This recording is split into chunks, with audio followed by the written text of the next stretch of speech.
Bonsoir à tous, ravi de vous retrouver sur Al 24 News pour cette nouvelle édition de l'information à la une de l'actualité de ce samedi 30 avril.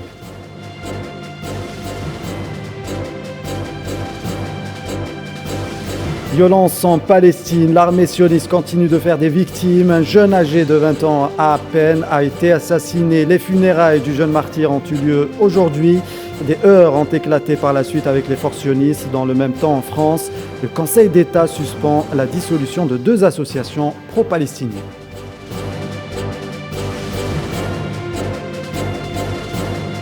Le gouvernement de Pedro Sánchez a choisi le pire moment pour créer une crise avec l'Algérie, selon l'ancien ministre espagnol des Affaires étrangères, José Manuel Margallo. Nous y reviendrons plus en détail lors de cette édition.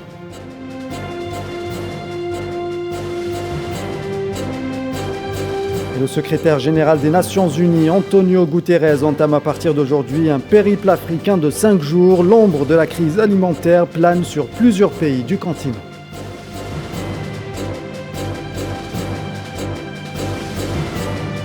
Équateur, à la suite de l'état d'urgence décrété par le président Guillermo Lasso. Pendant 2 mois, 4000 policiers et 5000 militaires sont mobilisés dans 3 provinces où l'on enregistre le plus haut niveau de violence dû au trafic de drogue.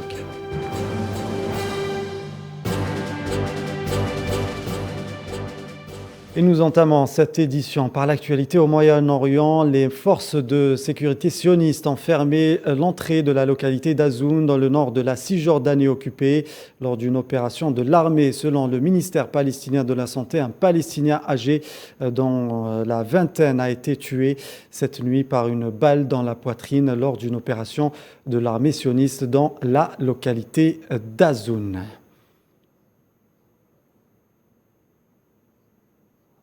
Et des dizaines de Palestiniens ont participé cet après-midi aux funérailles du jeune martyr Yahya Edouane, je vous le disais, âgé à peine d'une vingtaine d'années, tué par balle avant l'aube lors d'une opération de l'armée sioniste dans la localité d'Azoun, située à une vingtaine de kilomètres de la colonie d'Ariel. S'ensuivent après de violents heurts entre soldats sionistes et palestiniens dans le village d'Azoun, dans le nord de la Cisjordanie occupée.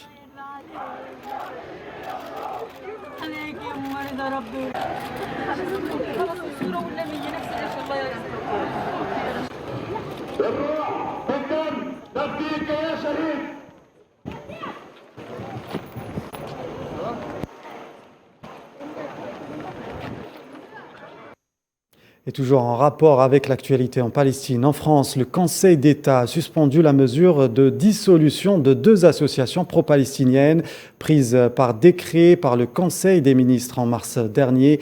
Les magistrats ont estimé que les prises de position et les publications de ces associations n'encouragent en rien la discrimination, à la haine ou à la violence envers un groupe de personnes. Souhila Kilal. La plus haute juridiction de la justice administrative française a suspendu la dissolution du Comité Action Palestine et du collectif Palestine Vaincra. Elle a par ailleurs condamné l'État à verser 3 000 € à chacun d'entre eux.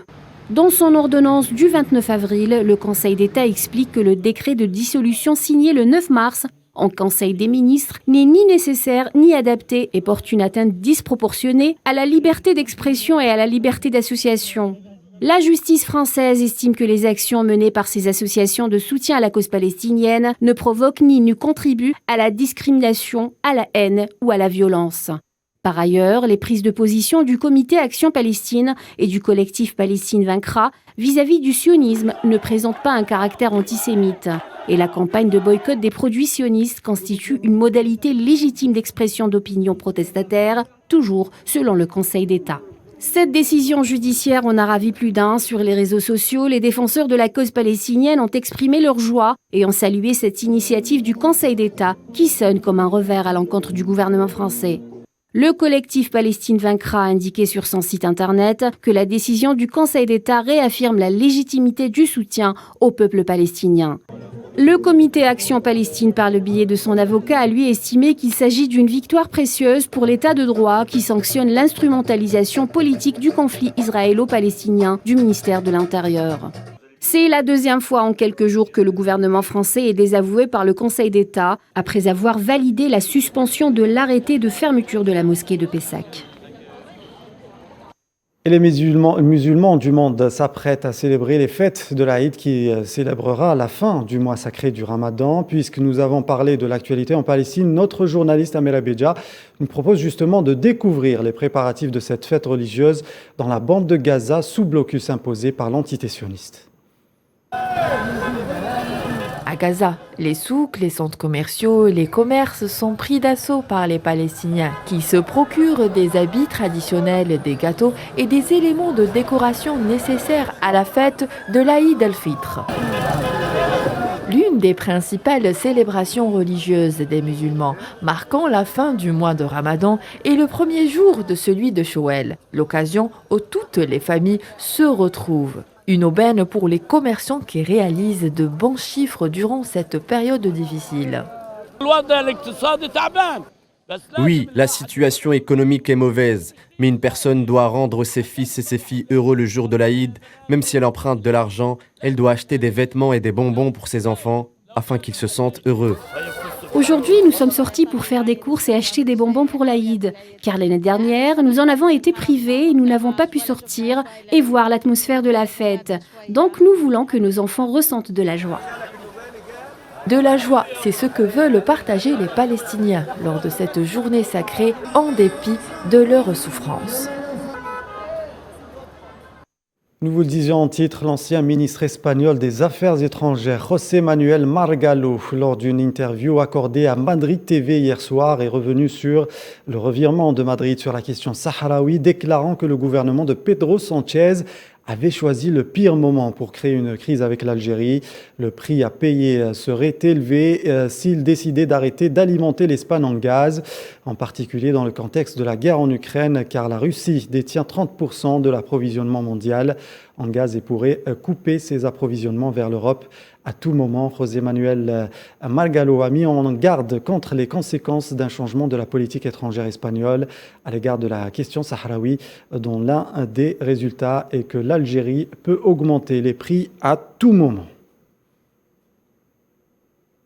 Et la question du Sahara occidental a fait l'objet d'une attention remarquable lors du débat annuel récemment organisé par la Commission des Forces armées du Sénat pour évaluer le travail du commandement militaire américain en Afrique, AFRICOM.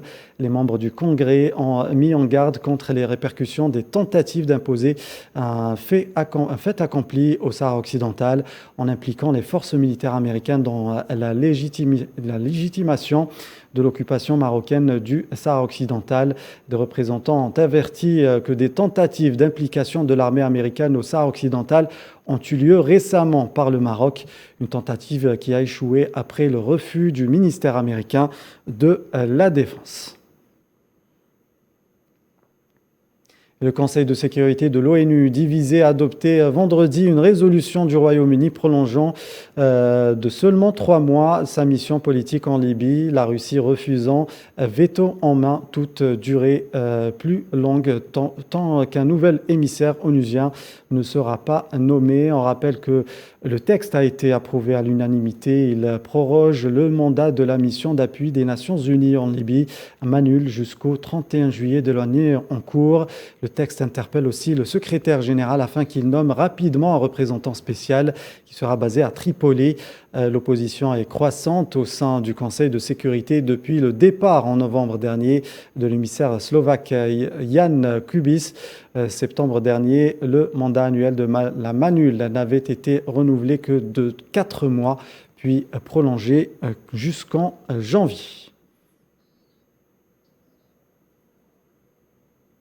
Dans l'actualité africaine, après sa visite exceptionnelle en Ukraine, le secrétaire général des Nations Unies, Antonio Guterres, entame à partir d'aujourd'hui un périple africain de 5 jours. L'Afrique, où l'onde de choc du conflit en Ukraine risque d'entraîner plusieurs pays dans des crises alimentaires. Les détails avec Amin Touta.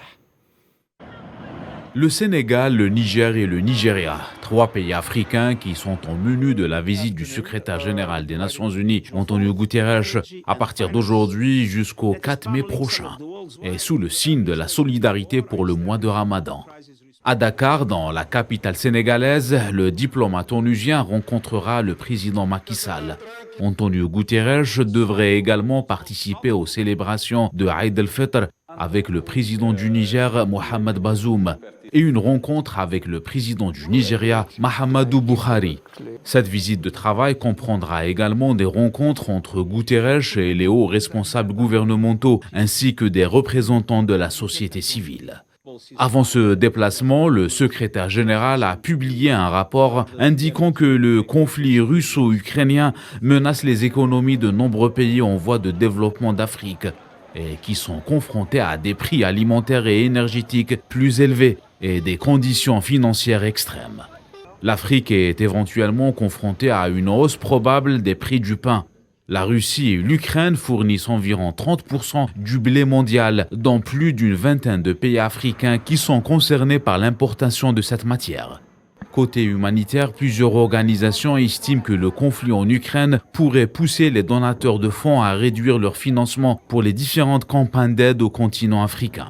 Le déplacement d'Antonio Guterres dans ces pays sera une occasion pour le secrétaire général de l'ONU de constater les lacunes que font face la majorité des pays de l'Afrique de l'Est et de l'Ouest.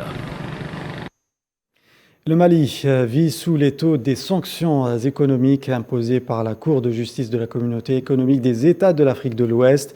Une telle décision fait suite au refus des autorités de la transition malienne d'organiser des élections libres dans les prochains mois pour transmettre le pouvoir aux civils, comme le lui instruit la dite Cour. Ainsi, parmi les nombreuses sanctions jugées controversées figure la fermeture des frontières entre tous les pays membres de la CEDEAO avec le Mali. Toutefois, selon plusieurs témoins, le Sénégal laisserait ses frontières entr'ouvertes avec le Mali, observant ainsi des camions circuler entre les deux pays. Interpellé sur la question, le secrétaire général de l'Union des transporteurs du Sénégal, Goura Khouma, a tenu à apporter des éclairages afin d'écarter toute confusion. Joint au téléphone par Sud Quotidien, il reste sur le fait que seuls les camions transportant des denrées de première nécessité, produits alimentaires et d'hygiène, sont autorisés à fouler le sol des deux pays.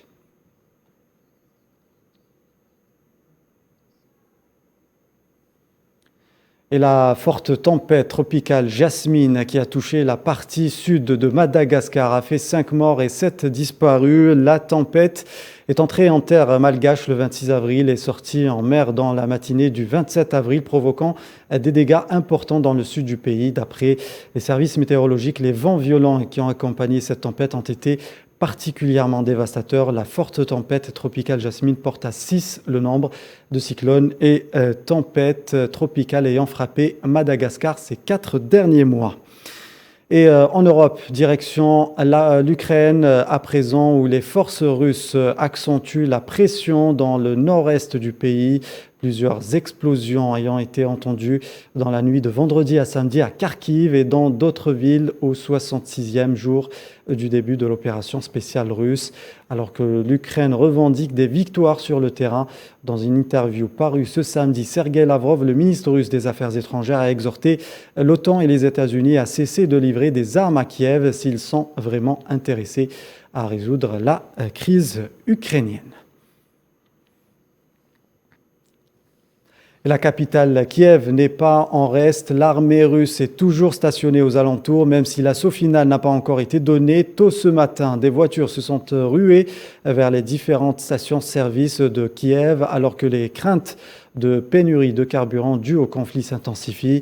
La Russie a confirmé vendredi soir avoir bel et bien effectué la veille une frappe avec des armes de haute précision contre la capitale ukrainienne, en pleine visite du secrétaire général de l'ONU, Antonio Guterres.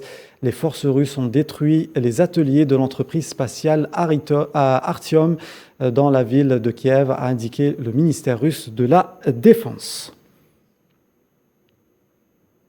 Et le président ukrainien s'est justement exprimé suite au bombardement russe sur Kiev, alors que le secrétaire général de l'ONU, Antonio Guterres, visitait la ville. L'humiliation délibérée et brutale des Nations Unies par la Russie a été laissée sans réponse, déclare Volodymyr Zelensky. La situation est difficile dans la région de Kharkiv, mais notre armée, nos renseignements remportent des succès tactiques importants. Dans le Donbass, les occupants font tout pour détruire toute vie dans cette zone. Les bombardements constants et brutaux, les frappes russes constantes sur les infrastructures et les zones résidentielles montrent que la Russie veut rendre cette zone inhabitée. Il y a des files d'attente et les prix augmentent dans les stations essence dans de nombreuses régions de notre pays. Les occupants détruisent les infrastructures de production, d'approvisionnement et de stockage du carburant. La Russie a également bloqué nos ports et donc il n'y a pas de solution immédiate pour remédier à la pénurie. À présent, 27 représentations diplomatiques étrangères opèrent dans la capitale de notre pays et c'est un geste de soutien extrêmement important à l'Ukraine pour lequel nous sommes reconnaissants envers chacune d'elles. Direction l'Amérique du Sud, en Équateur, à la suite de l'état d'urgence décrété par le président Guillermo Lasso pendant 2 mois. 4000 policiers et 5000 militaires sont mobilisés dans 3 provinces où l'on enregistre les plus hauts niveaux de violence dus au trafic de drogue. Des militaires et des policiers qui patrouillent dans les rues de Durán et procèdent à des fouilles. Les taux de criminalité ont augmenté dans ces provinces et selon les informations dont dispose la police, ce sont les endroits où une collaboration plus étroite est nécessaire entre l'armée et la police. Ce sont les zones critiques sur lesquelles la police dispose d'informations et où le taux de criminalité est le plus élevé. À l'issue des opérations, ces lieux seront modifiés en fonction des résultats obtenus. Cela nous affecte tous, c'est terrible. Nous sommes tous touchés par l'insécurité. Nous ne pouvons plus aller dans des endroits aussi facilement qu'avant. Par exemple, si vous allez dans un restaurant, vous ne pouvez plus y aller. Maintenant, vous achetez des plats emportés parce que vous ne pouvez pas le faire à cause du manque de sécurité. Direction l'Asie, un bâtiment résidentiel avec une surface de plancher d'environ 700 mètres carrés s'est effondré vendredi dans la province chinoise du Hunan, ont annoncé les autorités locales, ajoutant que les pertes humaines restaient pour l'heure inconnues. Et comme le montrent ces images, des équipes de secours qui sauvent des survivants de cet immeuble de 6 étages qui s'est effondré. L'immeuble contenait un restaurant, un hôtel et un cinéma, selon les médias chinois. Et nous restons en Chine pour parler économie. L'activité industrielle chinoise continue d'être freinée en avril courant. Il s'agit d'un des niveaux les plus bas depuis 2 ans, plombé par une flambée des cas de Covid qui pèsent sur l'économie du pays, selon un indice officiel publié ce matin. Les détails avec Mohamed Ali Ben Chapen. L'activité dans l'industrie manufacturière a continué de ralentir en Chine. L'indice définitif ressortissant à 47,4 points en avril courant, soit le plus bas niveau depuis février 2020. L'économie chinoise est en péril à cause de la flambée épidémique des cas de Covid qui touche la quasi-totalité des provinces de Chine. Pékin entend poursuivre sa politique zéro Covid qui consiste en une restriction des déplacements et en des confinements de plusieurs dizaines de millions de personnes, notamment dans le nord-est du pays et à la capitale économique chinoise. Ces mesures strictes ont bloqué les chaînes d'approvisionnement en raison d'un manque de camionneurs, tandis que les marchandises se sont accumulées dans son port, l'un des plus importants du monde, et point d'entrée et de sortie capitale des marchandises en Chine. Certaines entreprises ont dû réduire ou arrêter leur production, tandis que de nombreuses sociétés ont signalé une augmentation des difficultés de transport. La production et le fonctionnement des entreprises ont été fortement affectés. Toutefois, les prix des matières premières restent relativement élevés. Des experts affirment que l'économie chinoise perd de son élan en raison du ralenti rapide des programmes de soutien, mais aussi avec la nouvelle flambée de la propagation de la pandémie. Pourtant, l'économie chinoise a pris un bon départ au premier trimestre de 2022. Malgré les défis posés par un environnement international de plus en plus complexe, le PIB du pays a progressé de 4,8% sur un an pour atteindre plus de 4 milliards de dollars au cours du premier trimestre de l'exercice en cours. Et pour parler de l'activité industrielle chinoise, nous avons en direct avec nous par téléphone M. Ali Bey Nasri, expert en économie. Bonsoir M. Ali Bey Nasri. Bonsoir. Alors, l'activité économique industrielle chinoise a été ralentie en raison des mesures sanitaires prises par le gouvernement chinois et la résurgence une nouvelle fois de la pandémie dans le pays. Quel est selon vous l'impact de ce ralentissement et sur la Chine et sur l'économie mondiale ? Il sera très important parce que la Chine, vous savez que c'est le premier exportateur et le premier importateur mondial. 2500 milliards de dollars à l'export et près de 2 milliards 200 millions de 200 milliards de dollars à l'importation. Bien sûr, c'est un acteur économique mondial. On a vu avec la pandémie, donc le début de la pandémie en Chine, ça a entraîné donc un ralentissement très net de l'économie, de l'activité maritime, de l'augmentation donc bien sûr du prix du fret maritime et surtout de l'économie. Surtout que c'est la ville qui est le plus impactée actuellement. Donc c'est Shanghai. Shanghai, c'est le poumon économique de la Chine et par extension, c'est le poumon économique aussi du monde.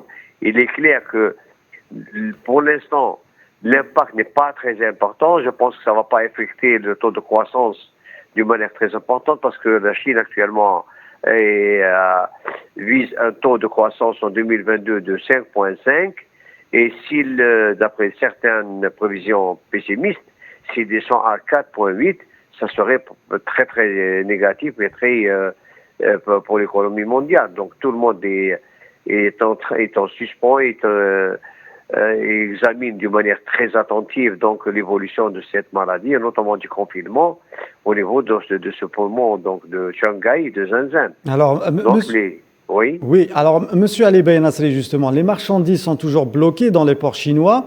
Est-ce que cela pourrait affecter les prix des matières premières et à quelle hauteur cela pourrait-il aboutir à une inflation ? Je pense pas qu'actuellement il y aura un impact très important sur le prix du fret maritime parce que le prix du fret maritime multiplie par 4. Donc ce n'est pas, je pense que pour l'instant nous sommes en état d'observation et les prix donc du fret maritime n'ont pas été affectés d'une manière importante d'une façon ou d'une autre. Mais il y a toujours cette observation notamment sur Shanghai. Mais je pense qu'on n'est pas dans ce cas de figure actuellement. D'accord, très bien. Merci beaucoup, M. Ali Bey Nasri, d'avoir été en direct avec nous pour répondre à nos questions. Merci à vous. Demain, premier jour du mois de mai, célébrant par la même occasion la Journée internationale des travailleurs. Une journée qui symbolise la lutte de ces derniers pour l'acquisition de leurs droits. Retour sur cette date qui a pris racine aux États-Unis avant d'être célébrée aux 4 coins du monde. Safwan Ben Sapri. Le 1er mai, fête symbolisant la Journée internationale des travailleurs et de la lutte ouvrière a traversé les siècles avec son lot d'événements marquants. Le premier a lieu en 1886 aux États-Unis. Les syndicats se sont donnés pour mission d'imposer aux patrons une limitation de la journée de travail à 8 heures, une révolution pour l'époque. Ils choisissent alors la date du 1er mai pour lancer le mouvement de grève générale, une date surnommée Moving Day, à laquelle les contrats arrivaient à leur terme et les ouvriers devaient retrouver du travail.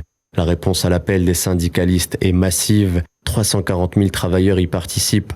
À Chicago, la manifestation fait 7 morts dans les rangs de la police. 5 organisateurs sont condamnés à mort.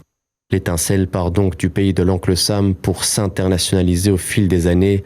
En France, en 1889, pour le centenaire de la Révolution française, l'Internationale socialiste se réunit avec pour principale revendication la réduction du nombre d'heures de travail par jour à 8 heures. À l'époque, le nombre d'heures par jour travaillées est de 10 heures, voire plus dans la plupart des pays industrialisés. En 1890, le 1er mai est pour la première fois célébré dans la plupart de ces pays. La Russie bolchevique, la France et plusieurs pays européens institutionnalisent la journée et par la même occasion les acquis sociaux qui en découlent. Aujourd'hui, dans une majeure partie de la planète, le 1er mai est reconnu comme étant la fête des travailleurs. C'est une journée chômée et payée dans les pays du Sud comme du Nord. Les revendications des générations passées de travailleurs ont permis l'obtention et la consolidation de plusieurs acquis sociaux. À titre d'exemple, l'espérance de vie d'un ouvrier ayant considérablement augmenté en 100 ans, le travailleur est désormais assuré et protégé dans bon nombre de régions et le congé est désormais un droit inaliénable dans la plupart des pays. Ces dernières années ont cependant connu une fragilisation des acquis engrangés durant plusieurs décennies, un ralentissement de l'économie mondiale et la pandémie du coronavirus sont passés par là. Durant le coup d'arrêt dû au Covid-19, nombreux observateurs ont constaté un recul dans les droits des salariés et une protection accrue de l'entreprise et de l'employeur au détriment du salarié. Des mesures parfois précipitées ont été prises pour sauver la mise et éviter la faillite aux entreprises, leur permettant par exemple de licencier avec bien plus de facilité, en tentant de réconcilier deux injonctifs contraires, l'impératif économique et l'impératif sanitaire. Les gouvernements ont jonglé entre deux objectifs sans parfois atteindre ni l'un ni l'autre. Et à l'occasion du 1er mai, le président algérien Abdelmadjid Tebboune a adressé un message aux travailleurs algériens. Abdelmadjid Tebboune qui a affirmé l'attachement de l'État au dialogue permanent avec les partenaires sociaux afin de garantir la transparence et le respect total des lois lorsqu'il s'agit d'actions de revendication.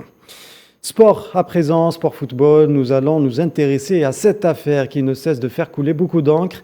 L'arbitrage lors du match Algérie-Cameroun, mais pas que. Notre journaliste Faisal Salah nous replonge dans la dernière édition de la Coupe d'Afrique des Nations et ses multiples surprises, bien mauvaises parfois.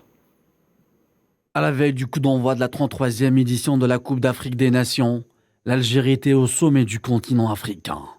Une élimination dès le premier tour, une surprise, une série d'invisibilités qui s'arrête à 35 matchs. L'Algérie est deuxième, juste derrière l'Italie. Ce n'est pas un rêve, c'est une réalité.